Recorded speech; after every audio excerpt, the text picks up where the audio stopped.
Alors les amis, bonjour, j'espère que vous allez tous bien. Alors, ce matin, j'aimerais qu'on parle un peu de la disqualification de Maurice Kamto que beaucoup de personnes ne comprennent pas. Une disqualification qui fait tellement parler. Je ne comprends pas pourquoi ce régime a une phobie de Kamto. Je ne comprends, c'est bizarre. What is going on?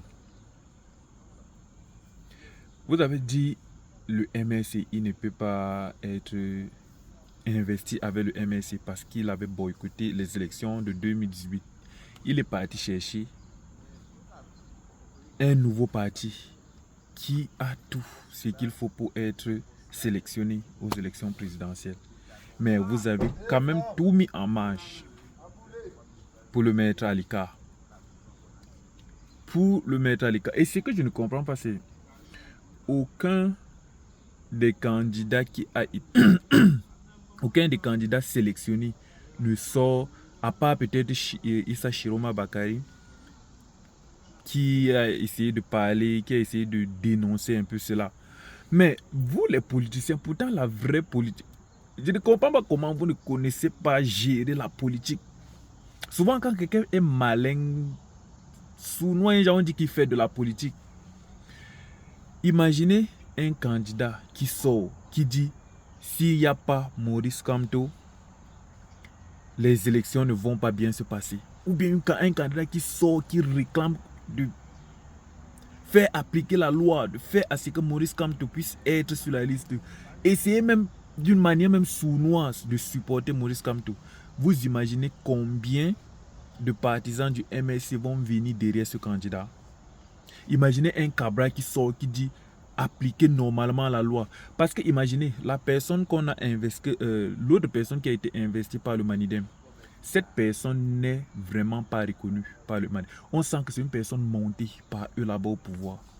Pour qu'ils viennent et on dise deux personnes ont été investies par le Manidem. Sur le plateau, j'ai suivi une personne, a pris un exemple. La personne disait, si deux personnes discutent le terrain, et ils partent à la cour, au tribunal pour cela, le tribunal ne va pas saisir le terrain entre les mains des deux. Dire que quand vous discutez le terrain, ok, vous deux, vous perdez le terrain. Non, on va essayer de chercher qui est le vrai propriétaire du terrain. Ce n'est pas de venir disqualifier les deux.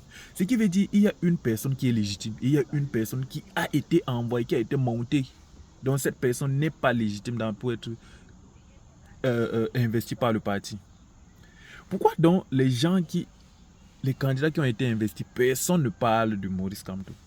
Je vous dis, imaginez la compassion des partisans du MSI qu'un candidat, je dis n'importe quel candidat, aurait s'il sortait, essayer. Vous savez, le pouvoir là ne peut pas accepter que Maurice Kamto participe aux élections parce qu'ils connaissent sa force. Ils vont tout mettre en marche pour que Maurice Kamto ne participe aux élections.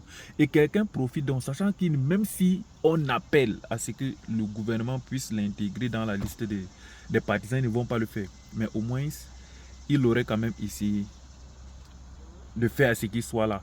Donc, ils vont donc avoir la compassion des gens du MSI. Je ne comprends pas comment personne n'a essayé de penser à ça. Vous savez que si Maurice Kamto dit à tous mes partisans allez supporter tel, les gars vont tous partir là-bas. Un peu comme le premier ministre du Sénégalais, il s'appelle encore là comment, qui a fait avec Diomaye Faye. Un peu comme ça. On sait que Maurice Kamto, lui, je ne sais pas si on peut dire qu'il est égoïste parce que c'est ça qui l'a amené à ce niveau.